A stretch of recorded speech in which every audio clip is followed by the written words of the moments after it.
play hard. We did play well. We turned the ball over too much. The keys to the game that we talked about before the game really hurt us.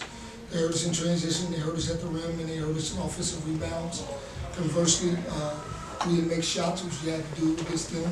We turned the ball over too much. And so, again, it's very simple. They executed their game plan. We didn't. I guess in half, you guys cut the lead to 6, and then what kind of happened after that? Yeah, that's kind of been a little bit of the story of our season. We have an opportunity, you got to seize the moment, right? We're down 6 with a 3-on-1 fast break. We end up getting a shot block, and we end up coming out and getting dunked. So it goes from possibly coming into 4 to them going at 8. So again, those swings are so important, so vital to take advantage of those situations because the whole momentum shifts. You know, we had the same thing last game, up 7, 3 straight turnovers, and again, they end up with a dunk cutting it to 5. And so, again, we have to learn to take advantage of those situations. You said you didn't execute the game plan the right way this game. How do you plan to execute the game plan in your next game versus Wake Forest, which is also at home? Yeah, every game is different, right? Florida State presents so many challenges by the way they play defense, with their athleticism, the way they deny the passing lanes. Wake Forest is a totally different team. Every game is entirely different, so you know we got to look at the film and get ready to come up with a game plan for Florida State on Saturday. Bill, more about the half-court offense. Just what do you notice? You touched on the turnovers. What do you kind of noticing with the guys? With you know, the shot percent wasn't there obviously too. Yeah, you know it's very difficult when the depth leaves you, right? You know, against Florida State in the past, the teams that have had success against those guys have had point guards that really create because they take you out of your half-court offense with the way they guard.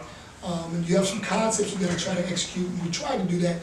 But you know, when Divine went down, that was really hurtful. Again, and obviously Nigel's not here, and so you know, really playing guys who never played the point guard position at that point. Jalen Blackman's the first time he ever played, and we even had Austin Schwartz out there tonight playing point guard. So it makes it difficult.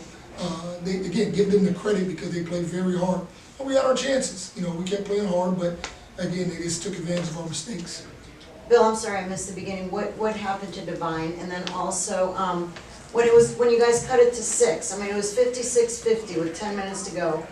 What happened there, do you think, that allowed them to go on a 15-1 yeah, run? Divine is a left hip. I'm not exactly sure what it is, but he's out. Who knows when he'll be back. You know, 56-50 again, we had a fast break, opportunity 3-on-1. Didn't take advantage, and they came down and got a dunk, I think, or at least the last. It was a dunk. Yeah, so it goes from a chance to cut it forward, all the momentum going in our direction, to them now going up 8. And that makes it very, very difficult when those swings happen. Those are the things that we have to kind of capitalize on. Those are the situations that we have to take advantage of.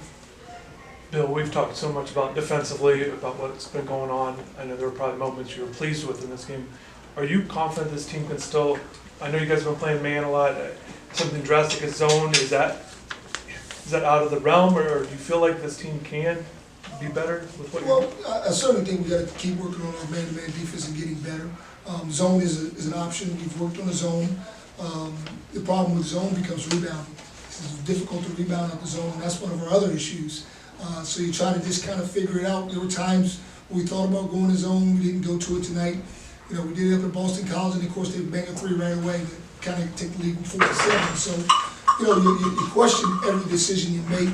You know, after the game, during the game, before the game, you try to plan. But again, you just have, you know, you got to see what happens on the court. Coach, their 3-point was falling all night, shooting 42% from behind the arc. Primarily, those shots were coming right in front of their own bench. We talk about perimeter defense, and is that going to be something that is working on in the future? Yeah, it's a catch-22 for us. You got to be able to guard both. But one of the things that we had to do was guard the basket. You know, they weren't really throwing it to the rim on the pick and rolls, and guys were in the lane tagging. So they took advantage. They made a great adjustment and started skipping the ball over for threes. And a lot of the times, those shots came with less than 5 seconds on the shot clock. So we're in kind of the red zone, we call it, and we just got to figure out a way to finish the play. That's the hardest part.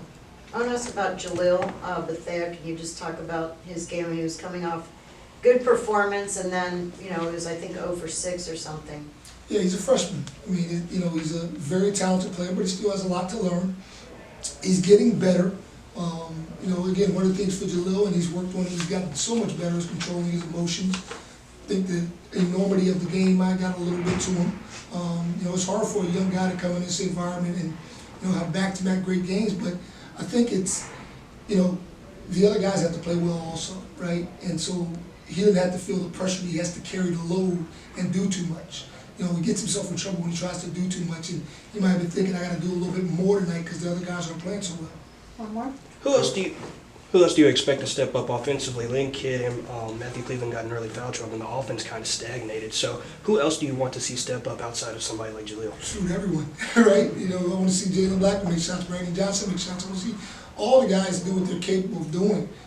You know, you see it in practice every day. These guys are capable. But yeah, when you lose your two leading scorers, it hurts. You know, the fouls in the first half, and you know, that was unfortunate for us.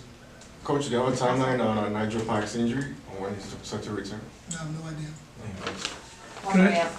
Coach, obviously, just not the season, you know, anyone wanted or expected, just as, you know, the new head coach of this team, motivation, how do you keep the guys pumped up, fired up to continue the rest of the season? Yeah, well, I think we've came out the last 3 games and been ready to play. You know, we've had opportunities in the 2 games prior to this. We had leads that we kind of let get away. In this game, we came out a little sloppier, but we were certainly emotionally ready to play. But that's going to be key for us going forward. We have to continue to fight. I mean, nobody's feeling sorry for us. We've been good for so long. You know, people are going to take their shots now. And we have to respond to that in the correct way, respond together. Not fall apart, not try to do it singly by yourself, but come together as a team. And that's what we intend on doing.